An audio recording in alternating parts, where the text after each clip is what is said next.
पृथ्वी news, नवा ध्यास नवे पर्व।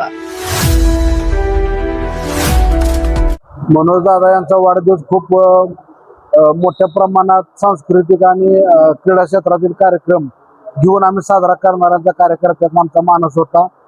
परंतु अजितदादा पवार हे महाराष्ट्राचे उपमुख्यमंत्री यांच्या अचानक जाण्याने मनोज दादांनी आम्हा सर्व कार्यकर्त्यांना सांगितले की आपला वाढदिवस अत्यंत साध्या पद्धतीने साजरा करा।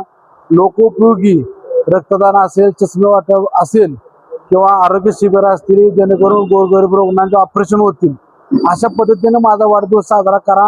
ह्या सूचना आल्यानंतर आज अमोला पाटील, अमिताताई व्यथा, सर्व जिल्हा परिषद सदस्य, पंचायत समिती सदस्य, सर्व कार्यकर्ते, नवनाथ पाटील, राहुल पाटील, आम्ही सगळ्यांची बैठक झाली आणि बैठकीत हे ठरलं की आपण रक्तदान शिबिर, चष्मे वाटप आज आपल्या कोपर्डे आणि सैदापूर गटातला मिळून आज आपण उघडवाडी या ठिकाणी मध्यवर्ती ठिकाणी घेऊ। आज 100 ते 150 लोक रक्तदान करून जातील। 200 ते 250 लोकांना चष्मे वाटप होईल। 50 ते 60 लोकांचं ऑपरेशनचे निदान होतील, ज्यांना मोफत पुण्याला, मुंबईला ऑपरेशन न्यायची सोय तिथे बुवा करतील। 21,000 ऑपरेशन तिने आजपर्यंत मनोज दादा युवा मंचच्या वतीनं केलेले आहेत। अत्यंत चांगला उपक्रम, अत्यंत चांगला प्रतिसाद या आरोग्य सेवेला आज लाभलेला आहे। दादांना या निमित्तानं मी वाढदिवसाच्या खूप साऱ्या शुभेच्छा देतो। त्यांना दुर्गायुष्य लाभो आणि या महाराष्ट्र राज्याचे येणारे मंत्रिमंडळात त्यांना स्थान मिळावं एवढ्याच त्यांना शुभेच्छा देतो। आज कराड उत्तरचे पाणीदार आमदार माननीय मनोजदादा घोरपडे यांच्या वाढदिवसानिमित्त हा उपक्रम राबवला आहे। खरं तर रक्तदान हे शिबिर गरजूंसाठी आहे आणि आतापर्यंत अपघात किंवा बाकीचे ऑपरेशन वगैरे असतात त्याच्यासाठी गरज पडेल, या येणाऱ्या काळात गरज पडणार आहे।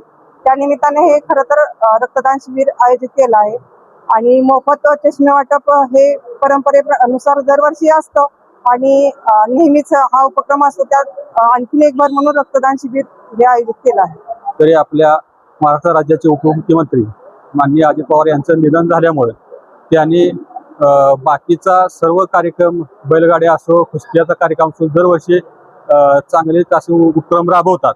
परंतु त्या अजितदादाच्या निधनामुळे साधे ज्या लोकाभिमुख जे कार्यक्रम आहेत, आता रक्त असं आहे की सगळ्या वस्तू बनतात, पण रक्ताचा ही कारखाना किंवा कुठलंच काही रक्त असं बनवायचा कुठलाच कारखाना नाही। त्यामुळे रक्तदान हे सर्वात श्रेष्ठ दान आहे आणि दादाचा कायमच वाढदिवस असो किंवा कायम दादा 1.5 वर्षापासून आमदार झाले, त्यापासून मोतीबिंदू ऑपरेशन असेल, चष्मे वाटप असेल, जनता दरबार असेल, लोकांचा साठी, तळागाळातल्या लोकांच्यासाठी कायम काम करत राहतात आणि या वाढदिवसानिमित्त त्यांना पुढील वाटचालीस किंवा येणारा काळ सुखमय आणि समृद्धीचा, भरभराटीचा जावो। जवळपास 15 वर्षापासून गरजू लोकांच्यासाठी ही मोतीबिंदू शस्त्रक्रिया शिबिर आणि रक्तदान शिबिर अशा योजना चालू आहेत।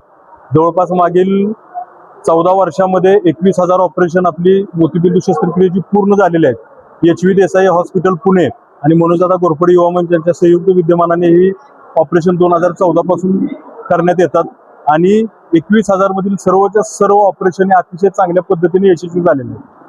मागील काही वर्षापासून आपण या ठिकाणी रक्तदान शिबिराचंही नियोजन करतो।